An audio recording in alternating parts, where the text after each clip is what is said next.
Hey guys, Box90 here with some more M14 spoilers. So we have a whole bunch today and a number of rares, which is kind of fun. So we have a couple of slivers first. Gale Rider Sliver is the first one. It's 1 for a 1/1 that says slivers you control are flying. Wow, this is rare because holy crap is it amazing. It makes all your slivers have flying for a 1-drop. So you land them turn 1 and then turn 2 you play another sliver and that one has flying too. So you have 2 creatures with flying and he makes all the rest of them. So he's vastly, vastly superior to like the to a number of other 1 for 1/1s that are flying that have been out in the past because he makes your whole army more powerful, which is why he's a rare. Really, really great, really powerful. I kind of like the art on him too because it's more reminiscent of the original slivers and less of the human they've been doing. And yeah, I'm a fan. I like this card a lot. It's going to be way more powerful, especially if slivers become somehow constructed viable. He's going to be there. Siphon Sliver, again a rare, not quite as powerful, even though it's still crazy. I love the art; it's ridiculously cool. 3 for a 2/2 that gives slivers lifelink. So lifelink is, as we know, it's a pretty good ability. Not quite as damaging as flying would be, having all your slivers up flying, but still kind of annoying because people would not want to easily block, but then have to deal with your whole army, and they're all gaining you life. So pretty strong card. Definitely limited crazy and sliver build decks. Even in constructed, he is. I don't think he's going to make it to constructed, but definitely a cool card. Siphon. Then we have a couple of humans. We have Banisher Priest, which is a take on Fiend Hunter. It's the same mana cost, but it's a 2/2, not a 1/3. So they changed it to more of a bear style. And when it enters the battlefield, exile a creature an opponent controls as long as it is in play, basically, until it leaves the battlefield.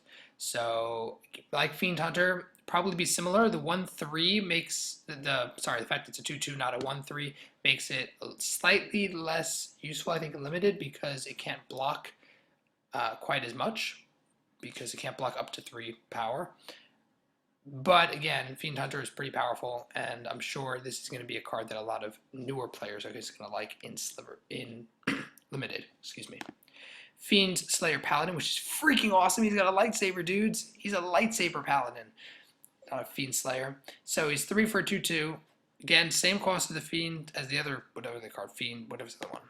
Banisher Priest. Same thing as Banisher Priest, but so much more powerful because it's first strike and lifelink, which is huge. Even though its last ability is that it has hexproof against black and red spells, which is kind of a new take on it because it's black and red spells your opponent controls, so it's not a flat-out hexproof, and it fits more along the lines of other core sets that the knights, the various knights, White Knight and such, are protected against certain colors. So I like that this one is against black and red, which is primary anti-white.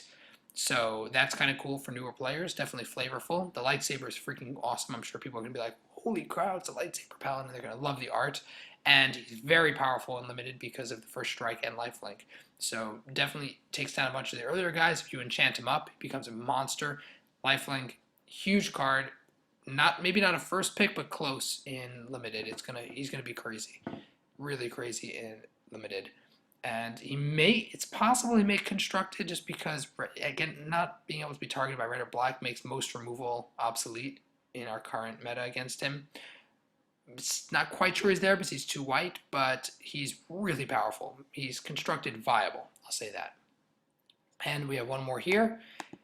Zathid Necromancer. 3 for a 2/2. Whenever it or another human dies, put a 2/2 black zombie. Tapped. So that's not quite as good as I would have hoped, but the fact it's zombie and human in one, and wizard too, but human doesn't seem to be vanishing yet. I mean, Innistrad's still around for a little bit more, and that's, the human aspect is going to stick around maybe if they have enough good humans. But yeah, I like the fact that it replaces your creatures. There's that aspect to it, and it's reasonably costed. So limited, possible. Don't think it's constructed playable, but limited could definitely be a solid card. Very, very strong.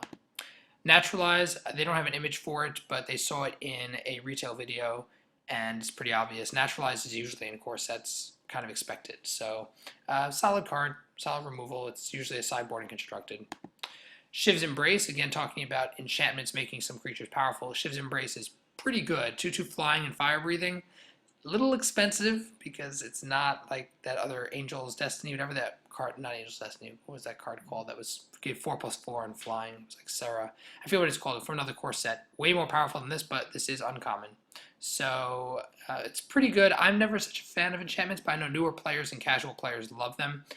And enchantments as in auras. So have fun, guys. It's pretty good. Trollhide's another aura. 2+2 regenerate. Again, there's not a lot of stuff that kills regeneration, so that actually makes in limited pretty powerful, giving the 2/2 and almost unkillable. It's great.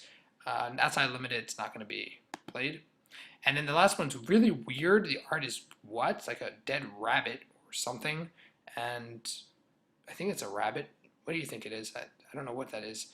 It's dead though. Maybe it's a dead sheep. I don't know. And then an evil witch. 3 black, which already is like Necropotence playable, except that it's not playable because it's not nearly as good.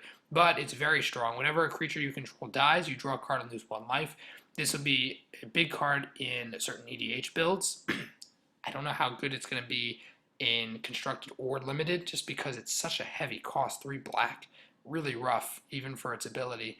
But I do think that if mono black control or even bicolor black control becomes a playable option, this card could see play there just because it's such a powerful, it's almost an arena, but not quite. Just bring back Phyrexian Arena, guys, please. But yeah, it could definitely see some play maybe in EDH. And that's pretty much my thoughts about it. So those are a ton of spoilers. Let me know your thoughts about them all below in the comments section as well. Check out my channel sponsors in the description of the video. And as always, RoxBox90 signing out. I'll see you guys next time.